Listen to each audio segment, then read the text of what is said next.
Yesterday I posted a video on the situation of COVID-19 in Europe and whether we still see evidence of the vaccine working or not.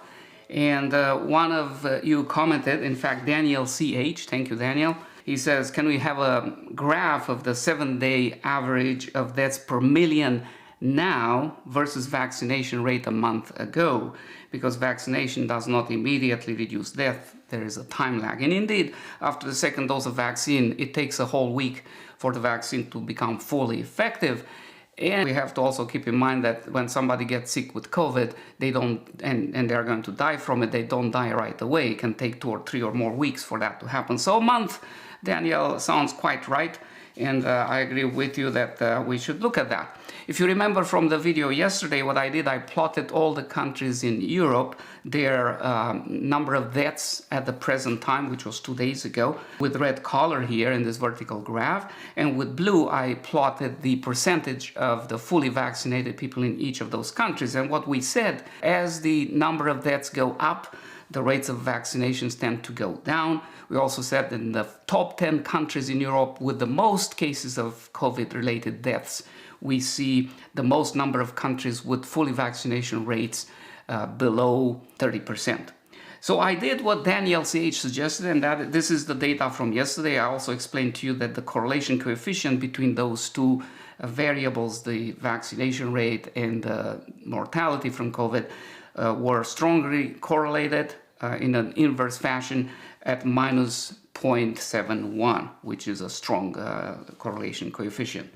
Now, with data updated along the lines of looking at the vaccination rates in late October, I used October 22nd, somewhere in there, for most countries in Europe, keeping the same mortality numbers I used, which were November 22nd.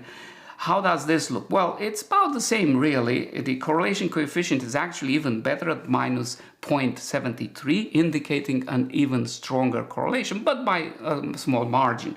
And what we see when it comes to the top 10 countries with the lowest vaccination rate, we still see their mortality rates being about the same. So not a huge lot of a difference. I guess a couple of notable differences are that at that time, Romania, the vaccination rate was only about 30%.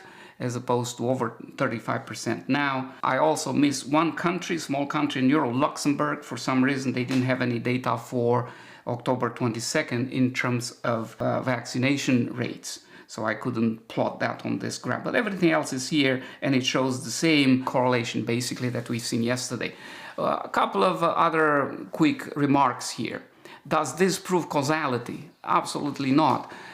You remember, correlations show a relationship, but they don't necessarily mean that one is causing the other. We think so, based on many other studies, and based on the simple fact that the vaccine is specifically designed to protect against COVID-19. So it's very logical and normal to assume that there is a correlation there, that it's causal, but this plotting of data alone does not prove that. So I just want to make that clear. If you need to delve more into this issue, you can watch an older video I made on the issue of relationships between variables, from simple coincidences to correlation and all the way to causality. I'll put a link to that video here.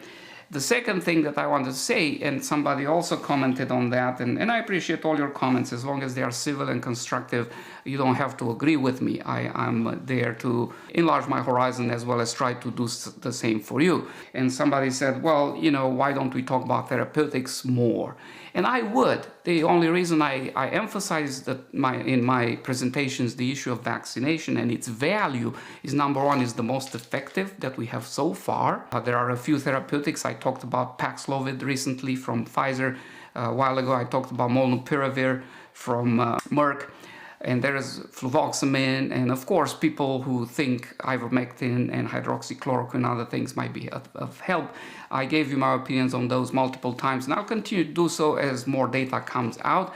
But remember, those most effective and based by the best done studies therapeutics that are out there, they are not yet approved, so really we can't use them in real life. Fluvoxamine is, but the benefit is definitely inferior to that from vaccination.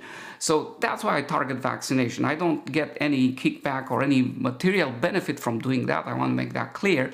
It's just that is the measure that is the most effective, in my opinion, and in the opinion of many people who study these issues. So, having made that clear, I hope you will continue to visit this channel, and I remain open to your suggestions. Enjoy your Thanksgiving, and until next time, you stay healthy.